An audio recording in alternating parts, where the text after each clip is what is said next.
Now, when you're an individual, right? How does someone to know what you're thinking anyway? That's what you don't seem to understand. I know. See, say Jesus is the firstborn of every creature, right? What that means is after Jesus came, all the other angels in heaven first, and then he did the same thing here. Also made Adam and Eve. I know. Okay. Well, the thing is, okay, if Satan rebels, how do you know what he's thinking, right? You don't. You don't. Okay. And if he's plotting something against you and you don't know about it, even if he's involving his own uh, gaseous wife in heaven, right? Maybe. That's my theory. And he tries to set you up with her or something, right?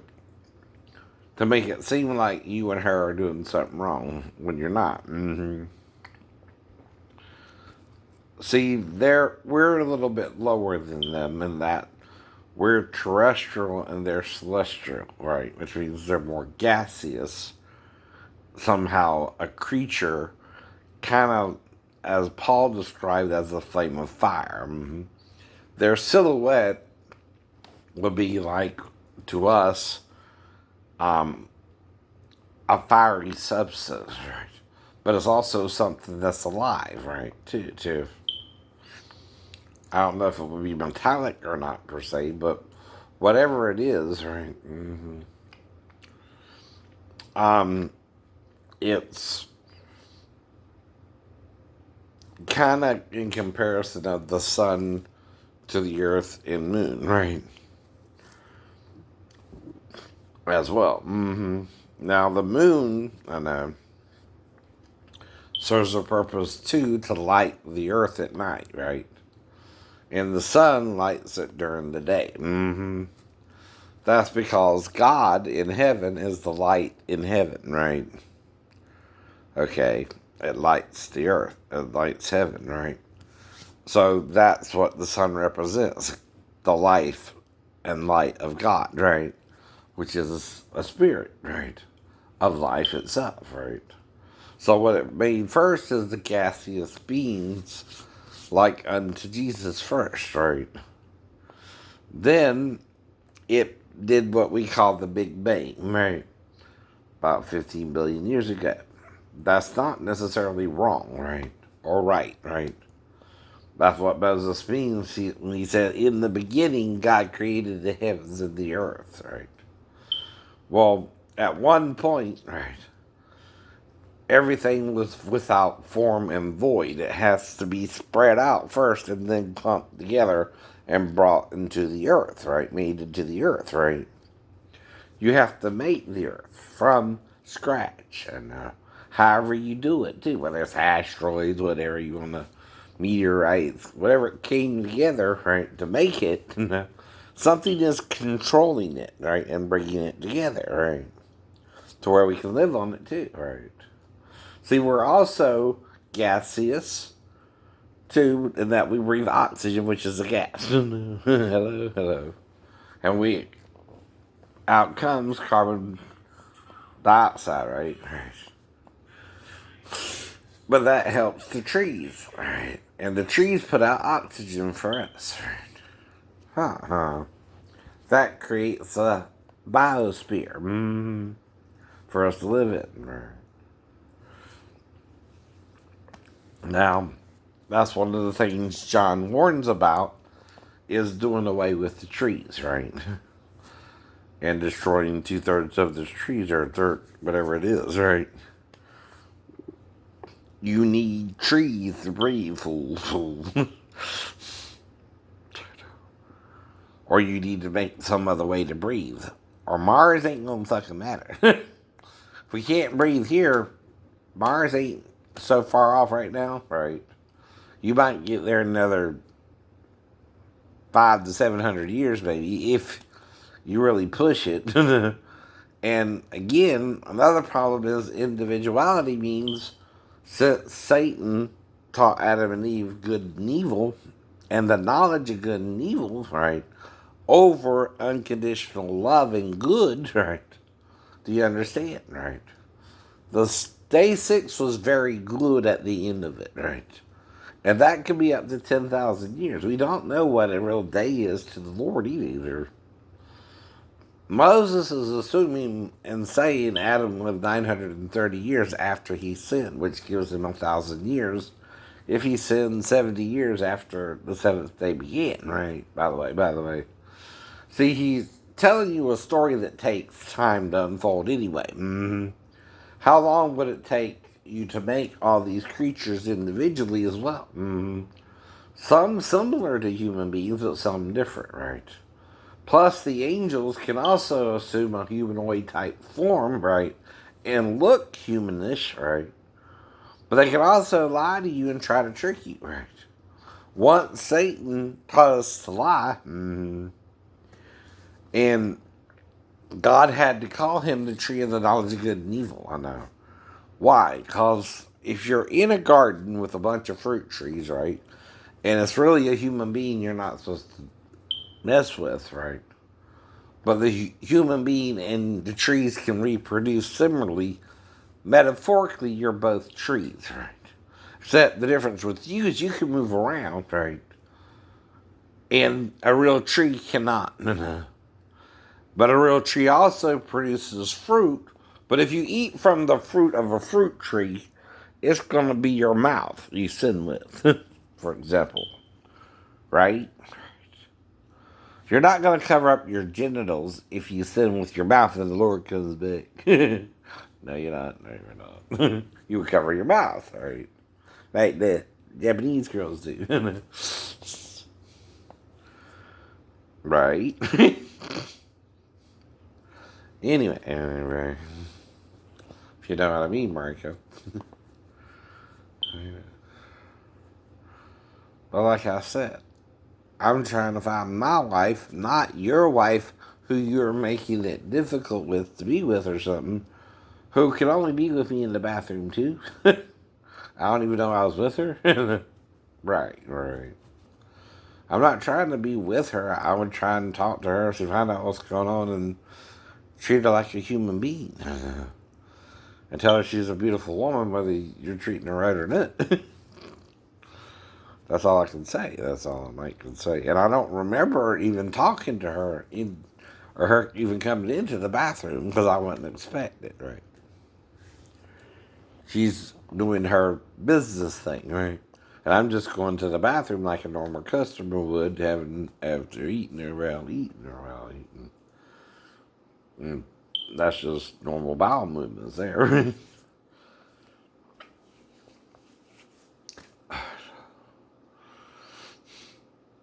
Now, I'm not trying to do Michelle wrong if that's even her real name. I don't know.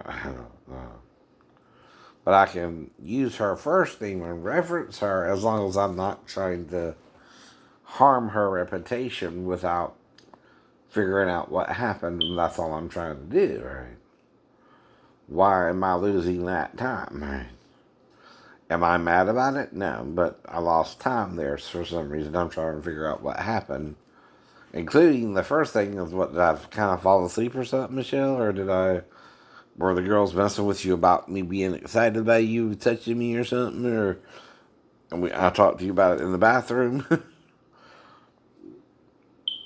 Only two things could have been an issue there. And I don't know nothing about her. I'm asking her questions.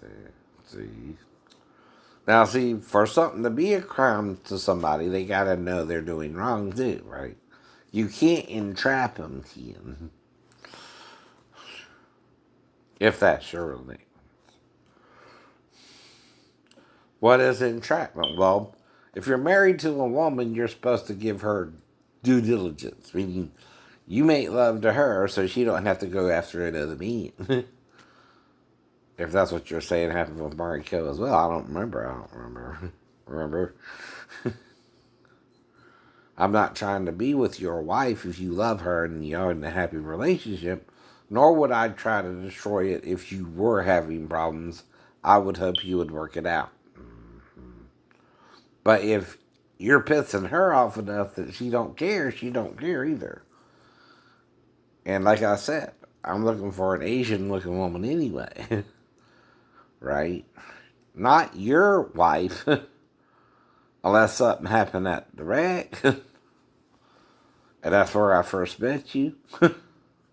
But she would have to be walking down the road. I'm going down to go home, and then it would explode, and you wreck me in the car and all that shit. Try and cover your ass. Okay, that's water under the bridge too. I survived it all. Okay, get over it. Now, I know whatever happened on base, so that's on base, right? I can't even get to Banks wife or Pastor Thomas. That wouldn't be smart.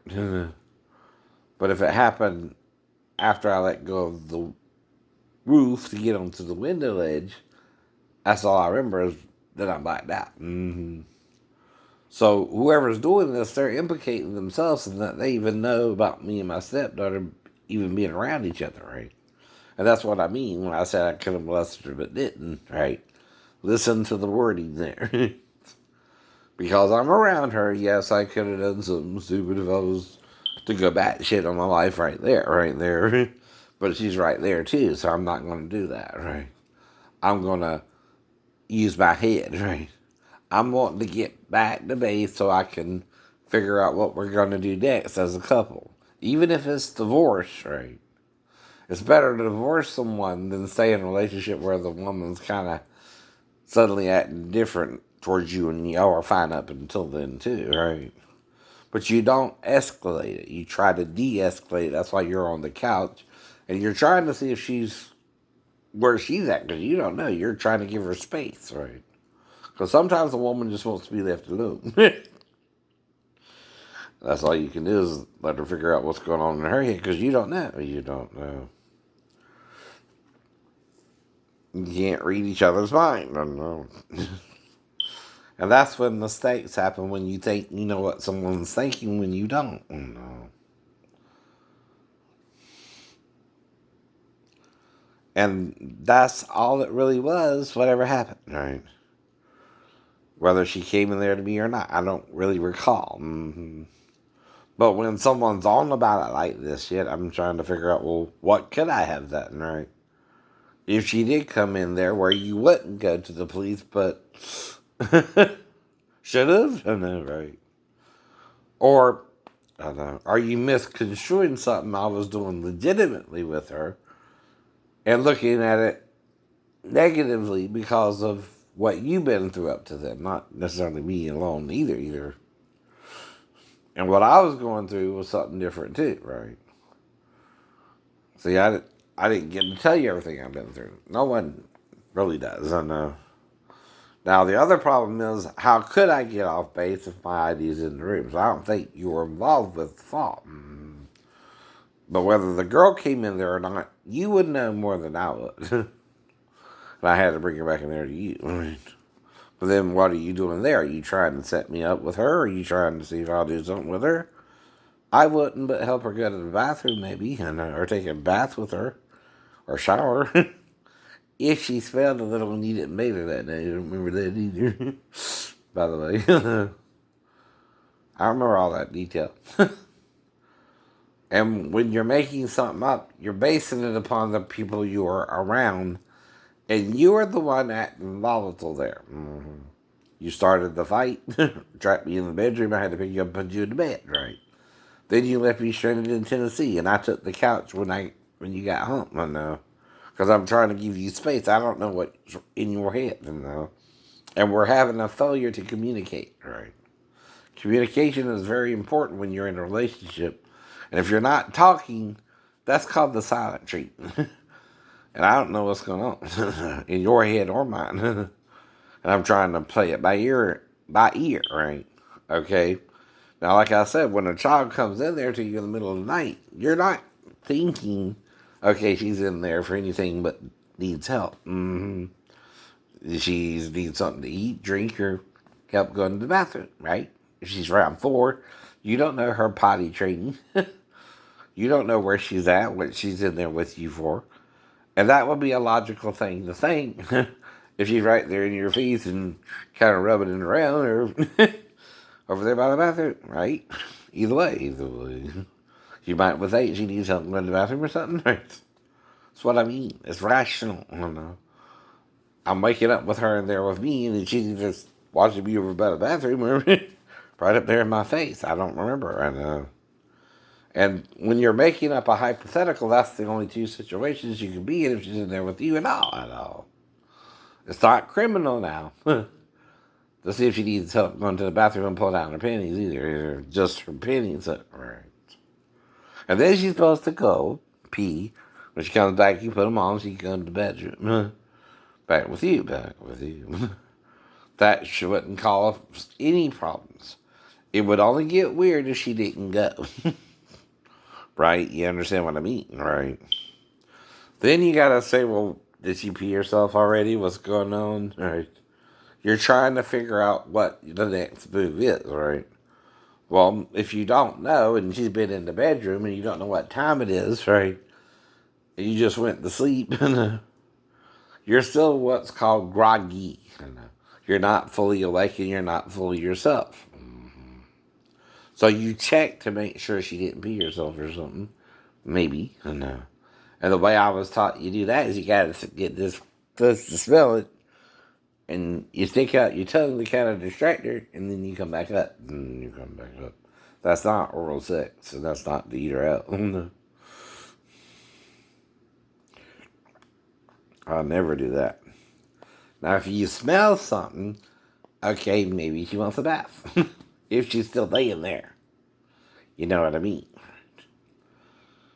Then you undress, right? If she wants a bath with you, you're not still trying to figure out what she's doing in there with you, right? Once you get past that, you undress yourself, and then you're kind of thinking about what to do. Should I give her a bath or not? You're kind of might walk around the couch or something, and you're trying to figure out what to do, maybe. So then you say, well, maybe I shouldn't give her a bath. You didn't smell that bad or something, right?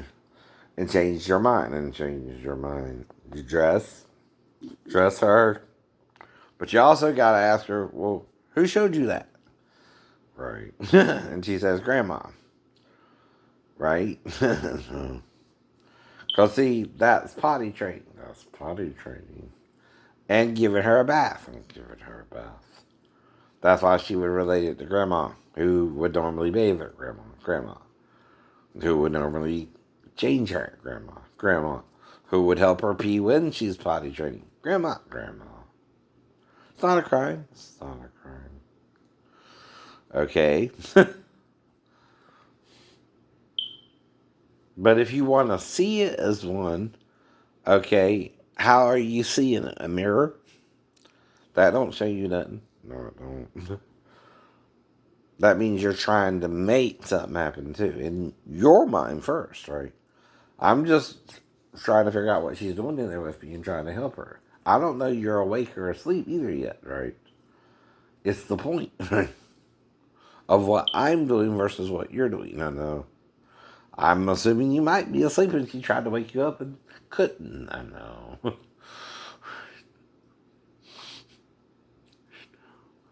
I don't know. See, that's the 2-point possibility, right?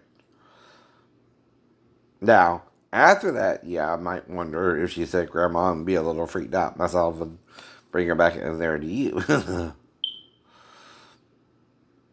And say either story 1 happened or story 2, right? I don't remember. No. Remember. And I'm under Tylenol with Cody, and I don't even remember the first 2 weeks of the hospital when they had me on freaking liquid diet. I swear to God, I don't remember any details of all that. But I do know I was sleeping on the couch because I was on there for almost a week. At least. That's why I remember that, right? If she came in there, probably only be once anyway, or not, or it never happened, right? See, I'm guessing because the person, whoever's is on about it, won't let it go. Well, that means someone witnessed it or something, right? Somehow. Only way to witness it is a camera, or an eyewitness who was there, or I talked with it about someone on base and they attacked me over it, right? I don't know. I don't know. Now, see, look at that. The injury, it's very unusual. It's very unusual. It's not normal to break your pelvis like that, especially where the yin and yang thing is. So then I'm thinking, well, did someone attack me on base? Of course, of course. And I somehow land to fall or lower myself down or something or use my ninja training, right? And that could have became an issue. You know, if they, can't discern my ninja training from reality, right? Which 3 stories is half the height of the Temple Mount. And Satan brought Jesus in his mind. Now, he's still in the wilderness. You get that, right? This is a mental temptation to go to the temple, go to the highest pinnacle, and jump from it while he's in the desert, by the way. He's still where? In the desert. In the desert. But it's a temptation to what? Kill himself. Kill himself. Suicide. That's what the real temptation is. Suicide. Even Jesus is tempted with suicide. To jump from a tall temple, even if the Lord would use his angels to lift up your feet and all that. At least you dash your foot against the stone, right? That means when you're walking, okay, don't stumble. What? Lift your feet. Or you'll dash it against the stone. You understand? How do you trip when you're walking anyway? You hit a stump or you hit something you didn't expect. Or there's a drop off something. You ever do that? That's what it means.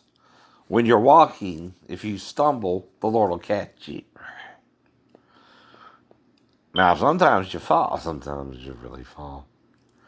Now, like I told you with the ninja training, though, I'm jumping off my trailer, right? Back home when I was still in, I don't know, Pioneer. So again, this could involve different people at different times, but still, they're making you nervous, me nervous. I'm trying to figure out, maybe you were asleep, like I said, right? And they're making you paranoid something more happened. I don't know. When it didn't either. What happened was what I told you happened that night. Probably two. I don't remember. I know. And they're using what I don't remember to make me paranoid about it worse, right? Right. So with Michael Jackson's issue and me trying to teach my impersonation skills, which aren't bad. Like it or not. That's all I'm trying to do. Right. Is talk and this out with this person, whoever it is, and explain something to them rationally the best I can, right? Only thing they could be confusing, though, is if story 2 happened in their mind without them witnessing it. Then they're acting like it really happened when it didn't. It could have, but still didn't. But I'm having to make it up, thinking about, well, what could I have done if someone was watching me that they would think is sexual, but isn't sexual, like when I was helping Renee with her potty training, right? Because the girl's still around potty training age, right? She probably ain't learned to even tie her shoes yet. Though with girls, you use the bunny ears. With boys, I think you use the lasso or something, right? You make 2 lassos and you wrap it around and you pull it through the hole. Right. With the girls, you do the bunny ears, right? Or the butterfly. So you bring the bunny ear and put it through the hole and you tie the shoe. To make the bow knot. Still a bow knot. Right.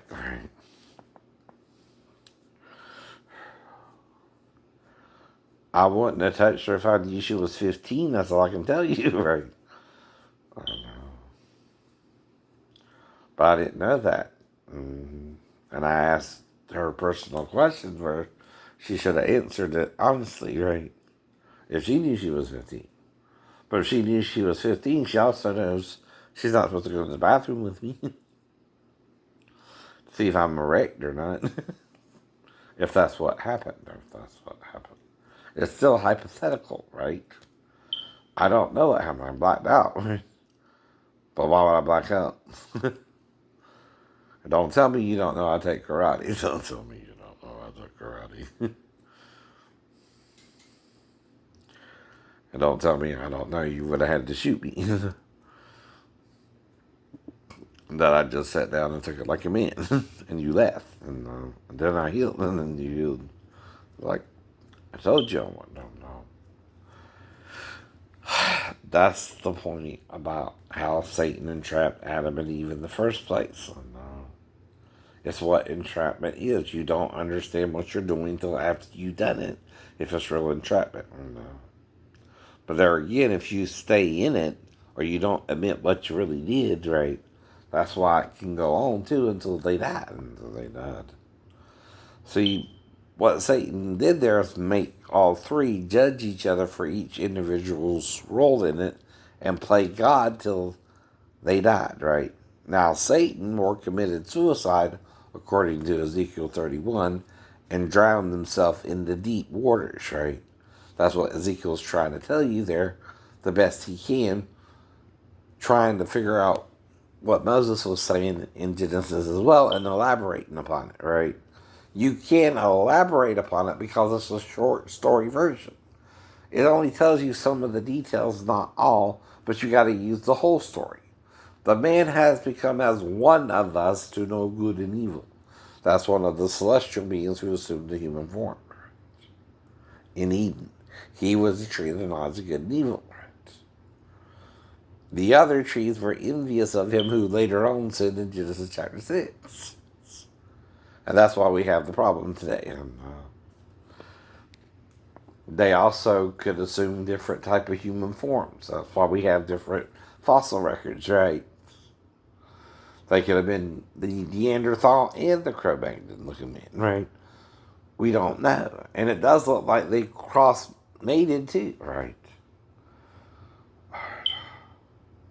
Which again could mean what God meant. Don't have sex with the Neanderthal if you're a Cro-Magnon. It might mess up the DNA sequence. Even ancient aliens think that, right? Well, that's why too, right? Some things aren't supposed to be mixed, right? Though very closely related, right?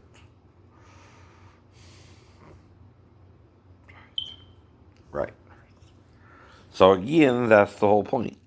Now I don't know all the details. Like I said, I'm trying to guess. When I tell you I'm guessing, I'm guessing. I don't remember. So don't take it serious. Like it's serious when it's not serious. But if you remember something, you can only tell what you remember happening too. I'm not sure. Again, trying to trap me to know more about it or something. But then that's where it ends too, right? You know if you did that or not too, right? And you know I'm guessing because they're calling me a pedophile, not because I know I did anything with her either. But I'm also trying to figure out what else could I have told them, not actually happened with Daphne as well. Don't mean it happened when I was around Daphne either. But something similar could have, which could be messing with her, right? But not exactly. What I'm telling them 20 days later, either on base. Now I'm trying to work it out mentally too with the mental illness, hearing voices, right? Since '93 as well. When I never reported to anyone hearing voices before, but I know how it all occurred, right? Now that don't stop the voices once they start, right? Things like that. But I'm dealing with it, right? And still trying to follow the rules and play by the rules too. That's again. Right.